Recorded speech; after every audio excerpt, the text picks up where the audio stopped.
सोबत आहेत स्वप्नील वाघमारेजी, यांच्याकडून जाणून घेऊया यांची उद्या होणाऱ्या मार्कडवाडी येथील मतदानाविषयी काय भूमिका आहे. काय सांगचाल उद्या मार्कडवाडी येथील मतदान? मार्कडवाडीच्या ग्रामस्थांनी इथं ठरवलेलं आहे, जी काही एमईवरती आता विधानसभेला मतदान झालं, या मतदानामध्ये गावकऱ्यांनी केलेलं मतदान आणि प्रत्यक्षात समोर आलेलं मतदान याच्यामध्ये फरक आहे.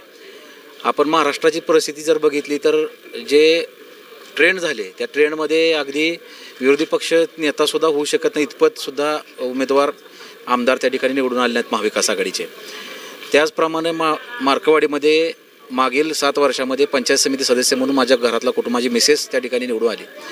ह्या 60, 65, 70 वर्षाचा जर इथला मार्कवाडीचा जर इतिहास पाहिला तर इथं कायमस्वरूपी विरोधात मतदान करणारं आणि उत्तम जानकर असतील किंवा विरोधकांना हे 80%, 90% मतदान करणारे ही गाव आहेत. आणि अशा परिस्थितीमध्ये कोणतंही कारण नाही. अगदी तुम्ही लोकसभेला जर पाहिलं तर लोकसभेला सुद्धा इथून काही थोडी मतं ह्या मार्कवाडीतून कमळाला किंवा भाजपच्या उमेदवाराला गेली होती. परंतु 5-6 महिन्यामध्ये असा काय फरक पडला की ते अगदी 134, 135 मतांनी त्यांना लीड मिळालं. हे आज जे या ठिकाणी सगळेजण एकत्र आलेत, गाव एकत्र आले, ह्या गावाला त्यांचा स्वतःचा आतला आवाज, गाव काय म्हणतं त्या गावाचा स्वतःचा आवाज त्यांना ऐकायचा आहे. प्रशासनाला इथं आमच्याकडूनही विनंती आहे, आज पक्ष म्हणून आम्ही बोलत नाही, एक लोकप्रतिनिधी यांनी निवडून दिलेला आहे, तरी प्रशासनाला पण आमची एक विनंती आहे की कोणत्याही मतदारानं आज भारतीय संविधानानं प्रत्येकाला या ठिकाणी मतदानाचा अधिकार दिला आहे, तो अधिकार त्यांनी बजावला. मात्र माझं दिलेलं मत, हे मत नक्की ज्या उमेदवाराला दिलं त्यालाच मिळालं आहे का हे पण पडताळणं त्यांचा अधिकार आहे ना. तर त्यामुळं माझी प्रशासनाला विनंती आहे की तुम्ही या गावाने जे काय आता निर्णय घेतलेला आहे आणि गावामध्ये हे जे काय आज उद्या मतदान होणार आहे, ह्या मतदानाला संपूर्ण त्याचा खर्च असेल, त्याची पूर्ण व्यवस्था असेल, हे सगळं गाव करणार आहे. म्हणून त्यांना त्यांचा आतला आवाज जो काय आहे, त्यांचा स्वतःचा आवाज आहे, त्यांनी दिलेला जो काय मतदान आहे ते नक्की त्याच उमेदवाराला गेलं आहे की अजून काय वेगळं काय झालं आहे, हे संबंध महाराष्ट्राला कळणार आहे.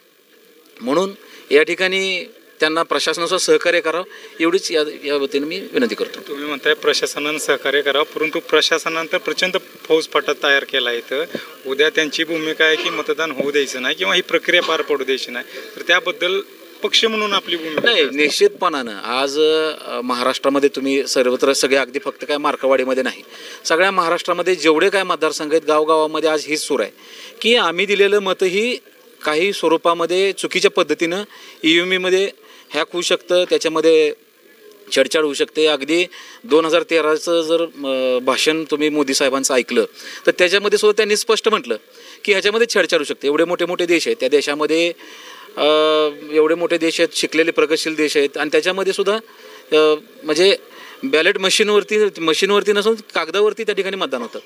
तर त्याच पद्धतीने अगदी त्यांनी जे मान्य केलं तर आज सत्तेमध्ये असताना त्यांनी, आपण पर्टिक्युलर त्याच्या पक्षावरती नाही बोलत, परंतु लोकांना स्वतःचं दिलेलं मत हे नक्की त्याच व्यक्तीला गेलं आहे का हे पडताळण्याचा अधिकार देखील या लोकशाहीने दिलेला आहे. आणि ते मार्कवाडी आज आजमावत आहेत. तर या ठिकाणी आज पोलिस आले आहेत, त्यांनी 168 नोटिसा जवळपास 50-60 जणांना दिल्या आहेत. उद्या आपण आजच ते 144 म्हणजे जमावबंदी आपण त्यांनी सांगितलेलं आहे. परंतु या ठिकाणी कोणत्याही परिस्थितीमध्ये आज जर मी पण बघतोय, परंतु लोकांची जी आज भूमिका आहे, काही जरी झालं तर ते उद्या होणारं जी काय त्यांची मतदानाची प्रक्रिया आहे ती प्रक्रिया ते पूर्ण करणार आहेत.